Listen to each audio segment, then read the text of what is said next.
I keep saying this, and people like they're doubting me. It's the smart people, really and truly. When it comes to the vaccine hesitation and the vaccine hesitancy, the part that you should be worried about aren't the dumb, crazy people. It feels bad to call people dumb and crazy, but those aren't really my words, those aren't really my descriptions. That's how many people see a lot of others. So if you're hesitant about the vaccine, there's a large grouping of people who may think that you would belong in a grouping of conspiracy theorists and people who listen to too much of a weird side of the internet. On conspiracy theory too, even now in these days, I use the word conspiracy theory a little differently. I heard someone say that conspiracy theory now is just a new way of saying spoiler alert, or conspiracy theory is news in 6 months. Because some things that sound really, really, really strange, you allow it to just stay for a moment, stay for a while, and then you recognize that it actually doesn't sound that strange. So the conspiracy theorists may have some points in more ways than you may think. But even beside that, many people when they're speaking about vaccine hesitancy, they're thinking about a certain image is conjured in their head. But that isn't the image of the actually vaccine hesitant people. I try to have as many conversations as I can.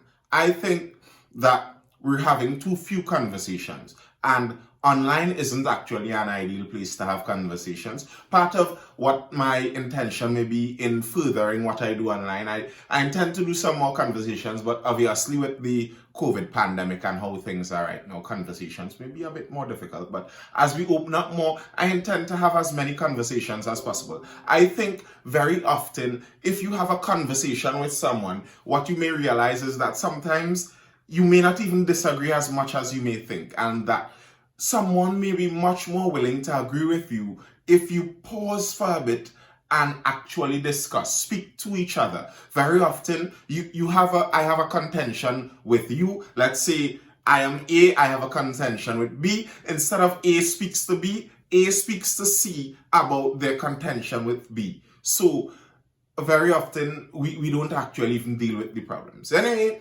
beside that, I think a lot of the vaccine hesitancy is coming from the more educated side of people. When I have these conversations with many people, many of the people who you may consider less educated, less smart, less knowledgeable, many of them, some of them are the ones with the more further far out conspiracy theories, granted, but many of them don't even hold very tightly onto those beliefs. I know many people who aren't as knowledgeable, who the view they have is just basically they say, this person who I trust told me what to do, and that's what I do.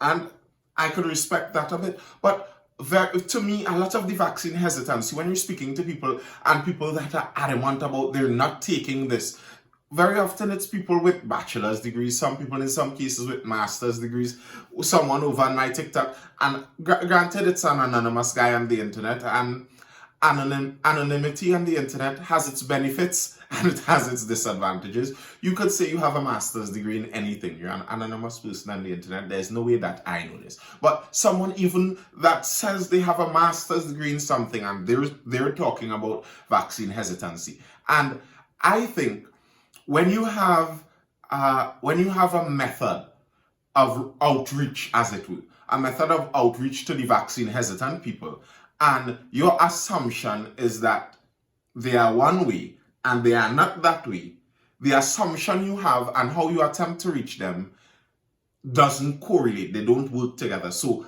they see past each other. And I've heard this from more than one person. Just the fact that many people are feeling like they are being pushed and pushed very quickly into this decision is making them pull back even further from the decision. So I think tactics may actually be the main thing at fault here. But let's see some stories that seem to hold up to what I'm saying here. Nurses' migration plans hampering their vaccinations. Eddie Stewart. The TNT Registered Nurses Association says one of the reasons a high percentage of the nursing personnel in TNT remains unvaccinated is migration. This is according to TTRNA President Eddie Stewart in an interview with Guardian Media yesterday. From our standpoint, the main feedback is that nursing personnel like to travel and they are looking to see which vaccines are accepted internationally despite the assurance from the WHO that all vaccines are safe and effective. Stewart said the quarantine conditions being imposed by countries vary according to which vaccines have been administered and was now influencing the behavior of many of these nurses, as some of them are in the process of migrating to the US and the UK in search of improved employment opportunities. He said some of the recruitment agencies were now telling these nurses that they can become vaccinated when they arrive in the respective country. They would have a greater choice in terms of the type of vaccine they want to receive, and so some of them have chosen to wait, Stewart said. I could believe that for some nurses, but how many nurses are planning to migrate? And then in that case, if your reason is that you're planning to migrate, I don't think that Trinidad would have much worry about your vaccination status because you're planning to leave anyway. So your vaccination status is really irrelevant.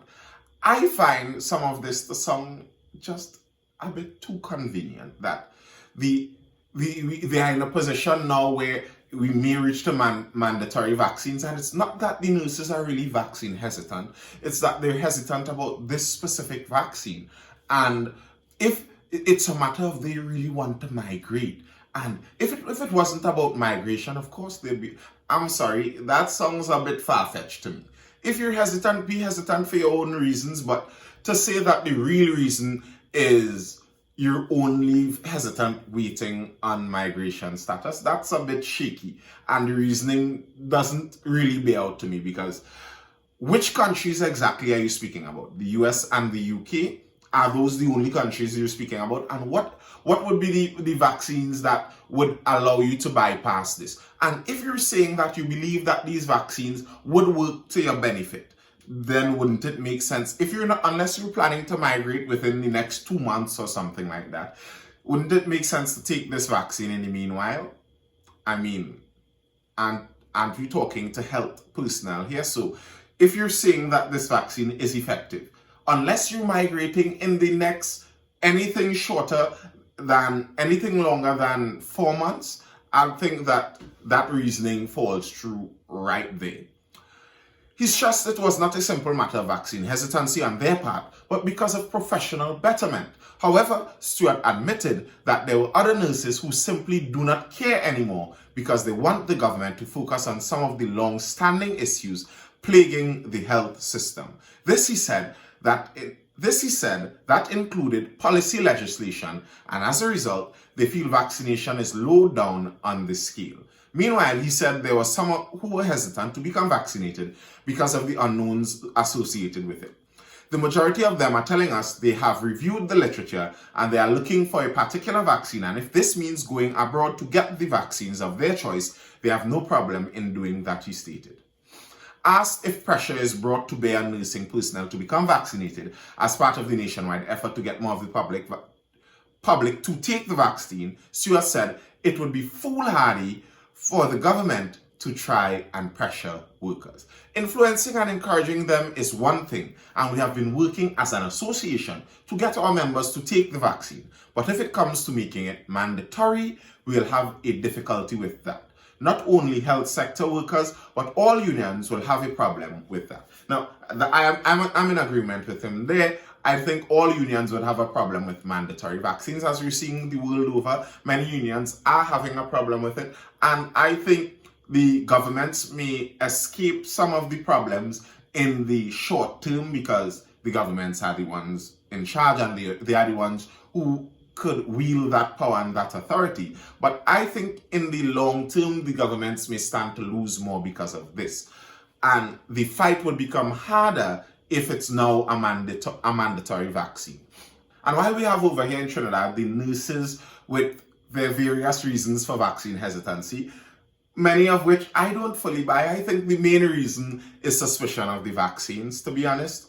And I think if the health professionals have suspicion of the vaccines, that is a much more major problem than some may make it seem to be. I think there should be some way, some kind of discussion, some kind of forum, something that should be done so that we could get all the health personnel kind of on one page, on one level when it comes to this vaccination business. Because I've heard some people say that they were going for the vaccines, and in the process of getting vaccinated, the health professional who is helping them in various parts in this is kind of giving them advice against doing it. So if you really want the population to become vaccinated, I think tackling that vaccine hesitancy from the health personnel is a crucial step. But it's not just the health personnel. We're seeing over in Jamaica, the educators, the teachers, and teachers cannot be uneducated people. You'd expect that the teachers in a system who are teaching these students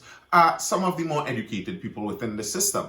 And they are struggling with vaccine hesitancy from the teachers over in Jamaica.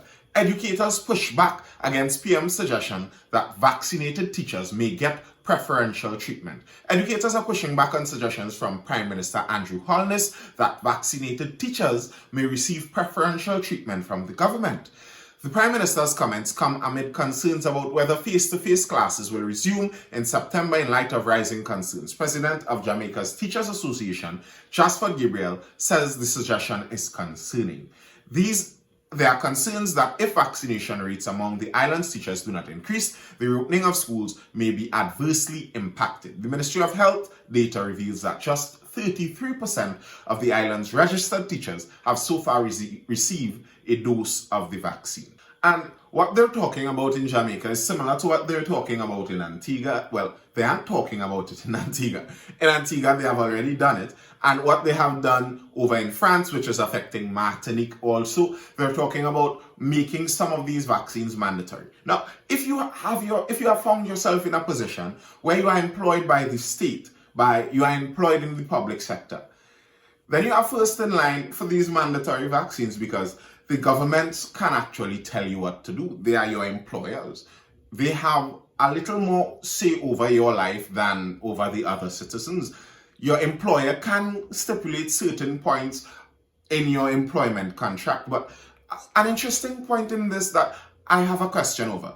I asked the question in my TikTok video for yesterday, and I'm going to ask it again here. So any one of my viewers here, feel free to comment and tell me what you think. If you haven't clicked the like button yet, also feel free to do that. And if you aren't subscribed and you're listening, please do subscribe. Let's get that subscriber number raising. But the question I have, I'm wondering, we know that the vaccines do not prevent infection. They decrease the risk of infection. They greatly decrease the risk of you dying from the disease. And that's possibly the main selling point of the vaccine. That's what I would use as the main selling point of the vaccine if I'm trying to get more people to take it. But the main consequence of mandatory vaccines seem to be something like you take the vaccines or else you are forced to pay for a COVID test every 2 weeks or so. And the payment for the COVID test may in and of itself be one of the major deterrents, because the COVID test costs generally somewhere around $100, which translates to somewhere around 800 TT. And I think if you're looking for it in Trinidad, it would cost you somewhere around 1,200 TT dollars, very likely. So that test, the price tag on that test is a deterrent in and of itself. But can you really logically make an argument that it's only the unvaccinated that should be tested? Because if you're saying that we do not want anyone with a COVID positive test, with a COVID positive result in our job place, in our workplace, and it can be proven that vaccinated people can indeed become infected, although yes, the risk is lower, they still can. So if you're saying that you do not want anyone infected in the workplace, then shouldn't the test be for everyone? And here's another point too. With the Delta variant on the horizon in Trinidad, what the Delta variant is already ravaging the US and many other places across the world, they're seeing that the Delta variant, with even vaccinated people, when they check the viral load in their nasal passageway, they're saying that the Delta variant has nearly the same amount as an unvaccinated person, so making it almost just as transmissible, whether it's a vaccinated or an unvaccinated person. So the vaccinated people may in fact be more of a risk to the unvaccinated people in a job site because they can just as easily give them the virus. I'm not sure if someone has to defend that policy logically, if they can do so. This isn't to say that I don't agree that an employer should have the ability to say the condition they want someone to be in when they're on their job site. But the reasoning they're using, the logic they're using, isn't actually lining up with the science on the situation and the science on the disease that we do have. Is there something I'm missing in this? Is there some reason that I'm not quite getting? If you could see one that I'm missing, feel free to say so in the comments. And don't forget again to click that like button. And I'll see you again for the next video tomorrow. Feel the music rising with the time.